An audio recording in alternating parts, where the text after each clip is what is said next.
लेकिन देवेंद्र, जैसे ये खबर पहुंची बीजेपी के खेमे में, वहां पर क्या रिएक्शन था? कुछ अनुमान था या एकदम शॉक थे कि भाई ये कौन सा मास्टर स्ट्रोक आ गया? और बड़ा ठंडा सा रिएक्शन था। एक बड़े लेवल से हमें ये कहा गया कि शायद आत्मचिंतन हुआ होगा, जेल में रहने के बाद ये समझ में आया होगा कि ये नैतिकता के विरुद्ध है, इसलिए से ऐसा किया गया। तो पहला रिएक्शन तो ये था।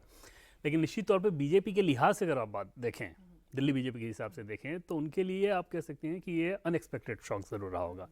वो लोग इस मूव की कल्पना नहीं कर रहे थे, क्योंकि बीजेपी ये नैरेटिव चलाने में ज़्यादा अपने आप को कंफर्टेबल पा रही थी कि देखिए भ्रष्टाचार के आरोप में जेल गए, तब भी इस्तीफा नहीं दे रहे हैं, इस तरह की जो बातें थी वो ज़रूर उसको अरविंद केजरीवाल ने अपने इस कदम से उसको ठंडा किया। और वहाँ पर बीजेपी की रणनीति के हिसाब से आप कह सकती हैं झटका ज़रूर हो। झटका जरूर, चाहे दिखाने की कोशिश ना करें, लेकिन शॉक में तो सभी आ गए थे, हम सब भी आ गए थे कि ये कहाँ से फैसला आया। आप लगातार हट कर रहे थे कि तमाम आलोचना आपने सही, लेकिन आप बने रहे अपने पद पर, जेल से भी सरकार चलाने का दम भरते रहे। प्रदीप जी, आपको क्या लगता है, इससे कुछ फायदा, मास्टर स्ट्रोक या कुछ छवि बदलने जैसा कुछ चमत्कारिक हो जाएगा? नहीं, एक तो जो भास्कर ने बात कही, मैं बिल्कुल सहमत हूँ उस बात से। मीडिया में बने रहने की कोशिश, देखिए आजकल बहुत कुछ निर्भर करता है मीडिया पर, लेकिन इसकी भी एक लिमिट होती है।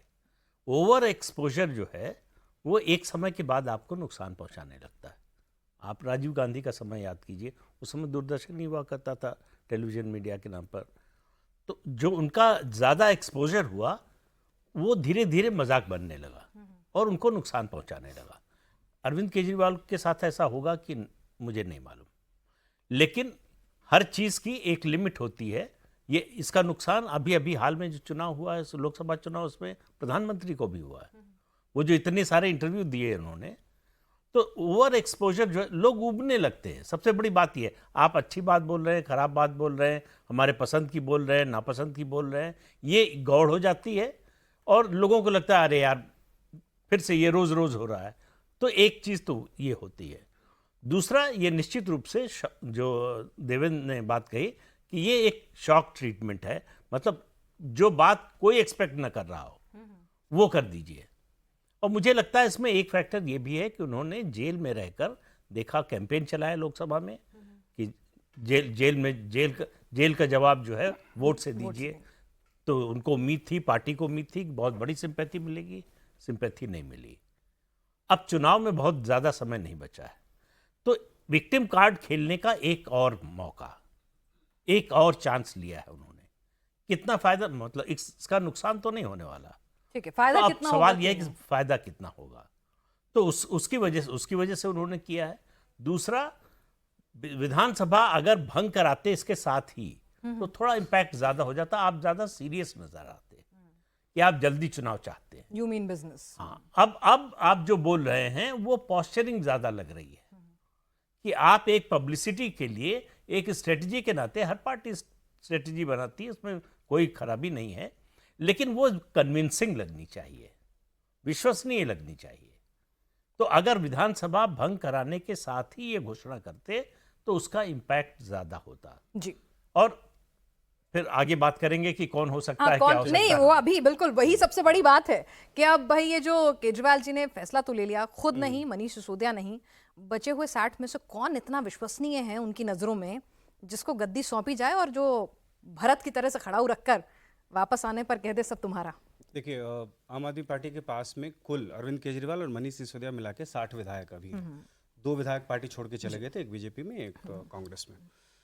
उन 60 में से जो हमें जानकारी मिली है, मंत्रिमंडल में 2 लोगों को जगह मिलेगी। बाकी पुराने जितने भी चेहरे हैं वो मंत्रिमंडल में रहेंगे, उनको नहीं हटाया जाएगा। तो ये माना जा रहा है कि जो पुराने चेहरे मंत्रिमंडल में हैं उन्हीं में से किसी एक को ये जिम्मेदारी मिलेगी।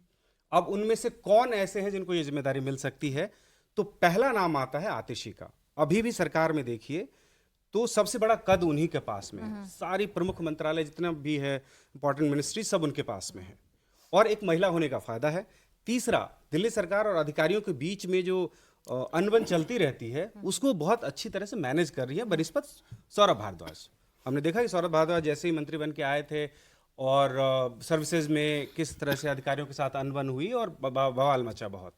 तो ऐसी स्थिति ना आए, ये सरकार के लिए ज़रूरी है। वजह यह है कि अरविंद केजरीवाल के बारे में ये जरूर लोग कह रहे हैं कि विधानसभा भंग क्यों नहीं किया, उसके पीछे वजह है। 5 महीने से वो लगभग जेल में है, कैबिनेट की कोई मीटिंग नहीं हुई है। आपको चुनाव में जाना है उससे पहले बहुत महत्वपूर्ण आपको एक फैसला करना है। आपने दिल्ली की महिलाओं को वादा किया था कि सबको हम 1,000 रुपया देंगे, यानी स्कीम्स को एग्जीक्यूट करना है। बिल्कुल, और उसके लिए कैबिनेट की मीटिंग बुलानी जरूरी है। और अरविंद केजरीवाल अगर खुद मुख्यमंत्री रहते तो हो सकता है ये परमिशन लेने के लिए उनको फिर से सुप्रीम कोर्ट जाना पड़ता, लेकिन कोई और अगर मुख्यमंत्री बनता है तो वो कैबिनेट की मीटिंग बुला के पहले ही दिन में इस एजेंडे को पास कर सकता है, और आगे आने वाले विधानसभा चुनाव में ये मास्टर स्ट्रोक है आम आदमी पार्टी का।